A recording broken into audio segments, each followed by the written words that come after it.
இந்த வாரம் நம்மளோட பிபி கண்டஸ்டண்டாவே இருந்தாங்களா இல்லையா கேட்போம். நண்பர்கள் அனைவருக்கும் வணக்கம். நேற்று ஈவினிங் நடந்த விஷயத்தை பத்தி தான் இந்த வீடியோல நம்ம டிஸ்கஸ் பண்ண போறோம். அதாவது விஜய் பார்வதியும் கமருதீனும் விஜய் சேதுபதி வந்தா அவர்கிட்ட என்னெல்லாம் பேசணும், எப்படிலாம் பேசணும் அப்படின்ற மாதிரி ஜெயில வச்சு நிறைய பிராக்டிஸ்லாம் எடுத்தாங்க. அதை பார்த்துட்டு வந்துருங்க.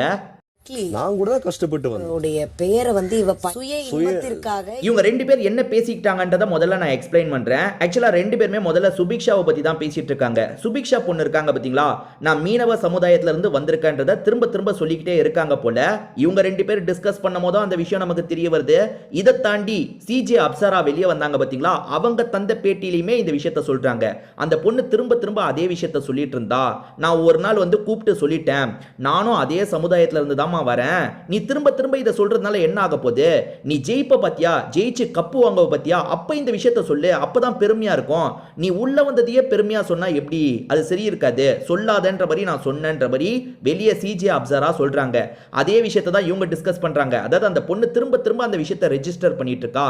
எதுக்காக அந்த விஷயத்தை ரெஜிஸ்டர் பண்ணிட்டு இருக்கா? இந்த இடத்துல கமருதீன் ஒரு விஷயத்த சொல்றாரு, நம்ம எல்லாருமே கஷ்டப்பட்டு தான் வந்திருக்கோம், என்ன நம்ம மட்டும் ஈஸியாவா உள்ள வந்துட்டோம், நம்ம லைஃப்லயும் ஏகப்பட்ட கஷ்டம் இருக்கு, அந்த கஷ்டத்தை என்ன திரும்ப திரும்ப சொல்லிட்டு இருக்குமா, நான் ரொம்ப கஷ்டப்பட்டேன், சின்ன வயசுல அப்படி கஷ்டப்பட்டேன் இப்படி கஷ்டப்பட்டேன்னு சொல்லிட்டா இருக்கும், அவ எதுக்காக திரும்ப திரும்ப சொல்லிட்டு இருக்கா அப்படின்ற மாதிரி இவர் சொல்றாரு. விஜய் பார்வதி இந்த இடத்துல இன்னொன்னு ஒரு விஷயத்த சொல்றாங்க. அது என்னன்னு பாத்தீங்கன்னா, ஆமா அவ ஃபிஷர் கம்யூனிட்டியை இவளோட இதுக்காக யூஸ் பண்ணிக்கிறா, ஆதாயத்துக்காக யூஸ் பண்ணிக்கிறான்றத சுய இன்பத்துக்காகன்னு சொல்லிட்டாங்க. அதாவது சுய நலத்துக்காகன்னு சொல்லணும் பாத்தீங்களா, அதை தெரியாதனமா இவங்க சுய இன்பத்துக்காகன்னு சொல்லிட்டாங்க. சுய இன்பம்னா உங்களுக்கு என்னன்னு தெரிஞ்சிருக்கும், மாஸ்டர்பேஷனை தான் சுய இன்பம்னு சொல்லுவாங்க. தெரியாதனமா அப்படி சொல்லிட்டாங்க.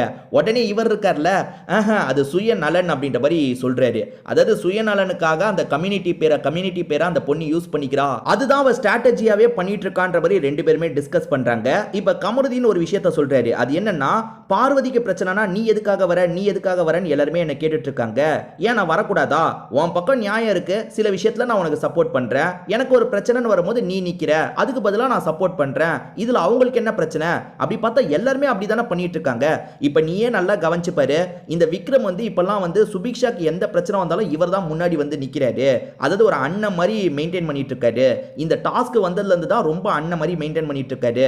வியானாவும் சரி சுபிக்ஷாவும் சரி அவர்கிட்ட அண்ணன்ற மாதிரி சுத்தி வந்துட்டு இருக்காங்க.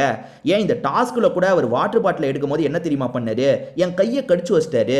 சரி ஒரு ஆர்வத்தில் அப்பெல்லாம் பண்றாருன்ற மாதிரி நானும் பெருசா எடுத்துக்கல, நீ கையை கடிச்சது தப்பு தானே, என் கையை கடிச்சு வச்சிட்டாரு அப்படின்ற மாதிரிலாம் கமருதீன் சொல்லிட்டாரு. ஆக்சுவலா அவர் கடிக்கும் போதே வந்து இவர் சொல்லியிருப்பாரு, கையெல்லாம் கடிக்காதீங்கன்ற மாதிரி ஏதோ சொல்லியிருப்பாரு. அந்த விஷயத்தை தான் இந்த இடத்துல மென்ஷன் பண்றாரு. அவர் கையெல்லாம் கடிச்சு பாட்டிலெல்லாம் எடுத்தாரு, ஆனா கடைசியில சுபிக்ஷா இந்த மாதிரி பண்ணிட்டா அப்படின்ற மாதிரி இவங்க ரெண்டு பேரும் டிஸ்கஸ் பண்றாங்க. ஆக்சுவலா விக்ரம் கையை கடிச்சதை பத்தி கமருதீன் சொல்றாரு பாத்தீங்களா, இந்த விஷயத்தெல்லாம் இங்க சொல்லாதரா, நீ சொல்ல வேண்டிய இடத்துல கரெக்டா சொல்லு, விட்டுறாது அப்படின்ற மாதிரிலாம் சொல்றாங்க. நான் அப்படிலாம் விட மாட்டேன், கண்டிப்பா நான் சொல்லுவேன் அப்படின்ற மாதிரி கமருதீன் சொல்றாரு. அதாவது வீக்கெண்ட்ல பேசுறதுக்காக தானே இவங்க ரெண்டு பேருமே டிஸ்கஸ்லாம் பண்றாங்க. அதனால வீக்கெண்ட்ல விஜய் சேதுபதி கேட்டா, அப்படி இல்லைனா வாய்ப்பு கிடைக்கிற பட்சத்தில் இவங்க சொல்லான்ற மாதிரி டிஸ்கஷன்லாம் போயிட்டு இருக்கு. ஆக்சுவலா ராணுவம் இப்படிதான் என்னெல்லாம் பேசணுன்றத போன சீசன்ல பயங்கரமா ப்ரிப்பேர்லாம் பண்ணி வைப்பாரு. ஆனா விஜய் சேதுபதி சம்பந்தமே இல்லாம வேற பக்கம் திருப்பி விட்டுருவாரு. ஆக மொத்தத்தில் ப்ரிப்பேர் பண்ணிலாம் பேசுறது வேலைக்காவது. விஜய் பார்வதி எல்லாத்தையும் ஸ்ட்ரெயிட்டா பேசிடுறாங்க, டக்குன்னு பேசிடுறாங்க.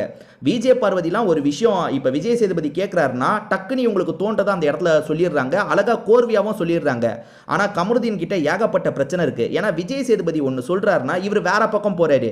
விஜய் சேதுபதி டக்குன்னு வேற கோவப்படுவாரு. அதாவது ஒருத்தர் ஒன்னு பேசுறாங்கன்னா கொஞ்சம் கூட டைம் தர மாட்டாரு, டக்குன்னு பாயிண்ட்டுக்கு வந்து பாயிண்ட்டை சொல்லிடணும்னு நினைப்பாரு. ஆனா கமருதீன பாயிண்ட் அவர் ஒரு பக்கம் வந்தாருன்னா கமருதீன் ஒரு பக்கம் போவாரு. இந்த வீக்கெண்டாவது கமருதீனை கிண்டல் பண்ணாம இருப்பாரா? கண்டிப்பா கிண்டல் பண்ணாம இருக்க மாட்டாரு. ஏன்னா இந்த வீக்கம் கமருதீன் பயங்கரமா சண்டைலாம் போட்டுட்டாரு. ஸ்டார்டிங் ஒரு 2 நாள் அமைதியா இருந்தாருங்க கமருதீன். சரி கமருதீன் மாறிட்டாரு, இதுக்கப்புறம் பிரச்சனைலாம் வராதுன்னு நினைச்சா கடைசி 2 நாள்ல பயங்கர பிரச்சனை பண்ணிட்டாரு. ஸோ விஜய் சேதுபதி அதை காரணமா வச்சு நிறைய திட்ட கூட வாய்ப்பு இருக்கு. நீங்க என்ன நினைக்கிறீங்க அப்படின்றத கமெண்ட் செக்ஷன்ல சொல்லுங்க.